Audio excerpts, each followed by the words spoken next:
bukan binatang. Saya juga tidak tahu apa saya ini binatang.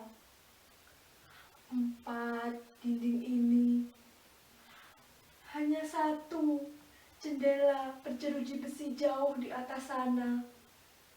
Tidak ada perabotan, hanya ada tikar dan bantal.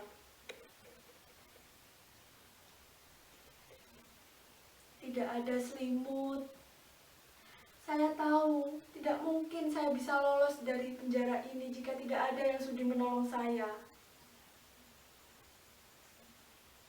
Mustahil saya selamat jika tidak ada mukjizat. Mudazir, Mudazir, kamu Mudazir. Bagaimana caranya kamu bisa masuk dalam kamar ini?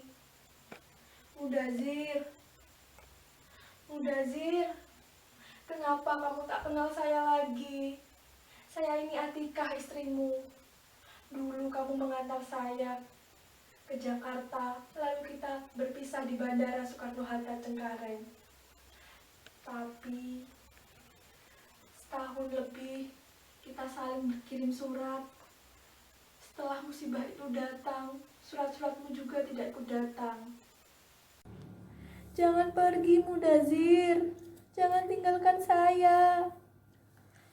Apa saya sudah tidak ada daya tarik lagi? Dulu kamu sering bilang bahwa saya cantik. Kecantikan yang saya miliki alami, tanpa gincu dan bedak. Saya tahu penyiksaan ini bikin saya tidak secantik dulu lagi. Kalau ada cermin di dalam kamar ini, mungkin saya segera tahu. Wajah saya sudah seperti gombal busuk. Bacin, tidak layak dipandang, dan bikin jijik.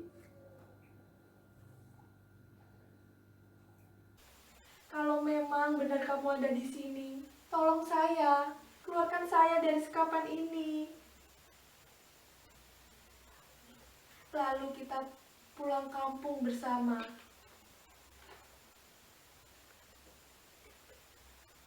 Tidak perlu melapor kepada raja. Tidak ada guna juga melapor kepada Menteri Tenaga Kerja. Kita ini warga negara Indonesia, bukan Filipina.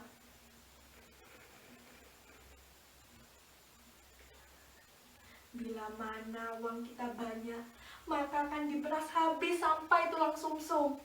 Tapi kalau ada musibah, pura-pura tidak tahu, diabaikan.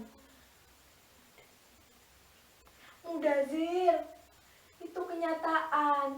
Kita hanya binatang penghasil devisa negara. Sebutan pahlawan hanya slogan, bukan kenyataan. Sudahlah Mudazir, bicara mengenai kasus terhadap para TKW seperti saya selalu bikin dada saya seketika sesak.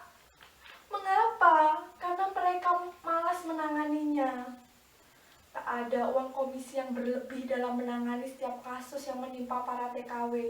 Akibatnya, kita yang dikorbankan. Mudazir, kemarilah, mendekat agar kita bisa saling menyentuh. Mengapa tetap berdiri di situ? Disitulah tempat saya buang air besar dan kecil. Mudazir, lihatlah luka-luka yang ada di sekujur tubuh saya. Pipi, dahi, kepala, punggung, dada, perut, dan semua anggota tubuh saya. Mereka memukuli saya dengan kepalan tangan, kaki, tongkat besi, bahkan setrikaan.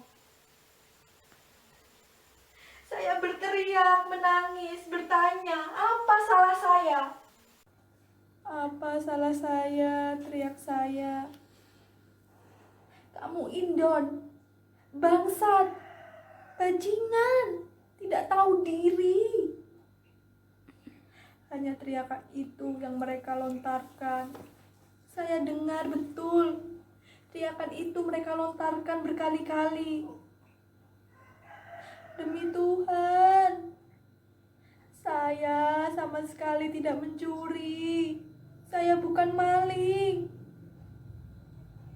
Saya bukan yang seperti mereka tuduhkan. Tapi Mudazir, demi Tuhan, saya bekerja. Saya memperoleh upah karena saya bekerja. Saya bukan pemalas. Saya bangun sebelum subuh, membersihkan rumah, menyapu, menyetrika, mengepel, mencuci. Saya sendirian di rumah besar itu. Pekerjaan baru selesai pukul 9 malam. Itu pun tidak selalu begitu. Jika ada tamu, saya harus menyiapkan makanan. Semua saya lakoni dengan ikhlas dan gembira. Saya tahu diri sebagai pelayan yang datang dari negeri seberang. Saya tidak berani menuntut macam-macam. Yang harus saya lakukan adalah bekerja dengan rajin, tidak mengeluh. Pada bulan ke-13, suatu malam, majikan saya mendatangi saya. Dia nampak mabuk. Waktu itu sekitar pukul 11 malam. Saat itu, Nyonya dan anak-anaknya pergi keluar kota. Dia mendatangi saya dan masuk ke dalam kamar saya, kemudian menutup pintu kamar saya. Saya tidak tahu apa yang akan dia lakukan. Saya tak sempat bertanya. Lebih tepatnya saya tidak berani. Tapi sebagai perempuan, naluri saya berkata bahwa ada sesuatu yang telah menggoda majikan saya. Itu. Kemudian dia berbaring. Dengan isyarat tangan, dia menyuruh saya berbaring di sampingnya. Saya menggelengkan kepala, tubuh saya gemetaran. Saya pikir dia berniat menerkam saya. Tapi untunglah hal itu tidak terjadi. Saya sudah siap siaga akan memukulnya jika dia melakukan itu. Kamu tidak akan pernah membayangkan apa yang sudah saya alami selama ini. Kekuatan hukum nampaknya tidak berdaya dalam hal ini, sebab aparatnya lebih pilih-pilih kasih. Mereka lebih percaya kepada yang sesamanya, sebangsa dan kaya, bukan kepada anjing Indon seperti saya. Mudazir, kamu di mana? Mudazir, kamu di mana? Ada suara orang di sini. Tolong, tolong, tolong, tolong, tolong. Siapa saja, tolong saya. Ada orang di sini. Tolong. Tolong. Saya butuh pertolongan. Mudazir, kamu di mana?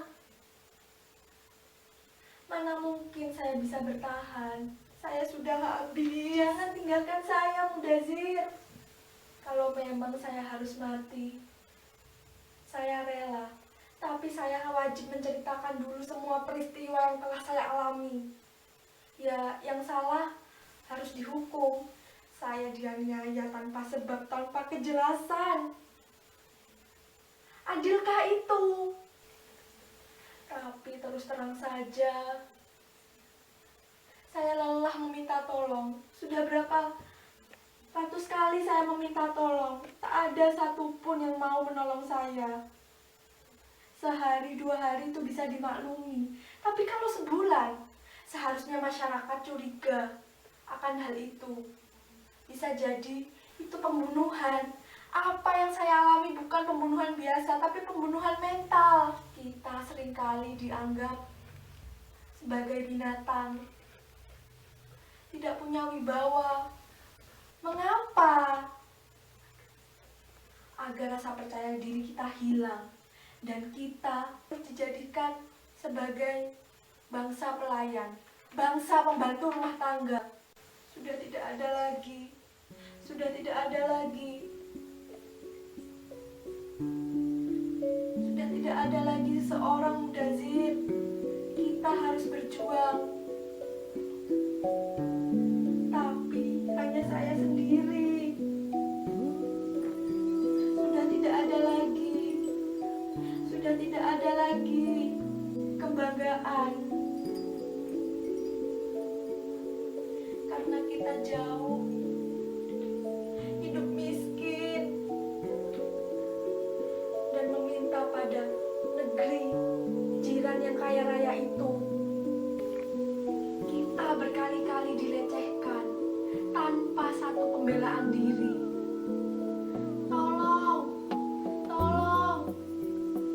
Jangan tolong saya, tolong kita semua. Bangun. Jangan jadikan bangsa kita ongol-ongol.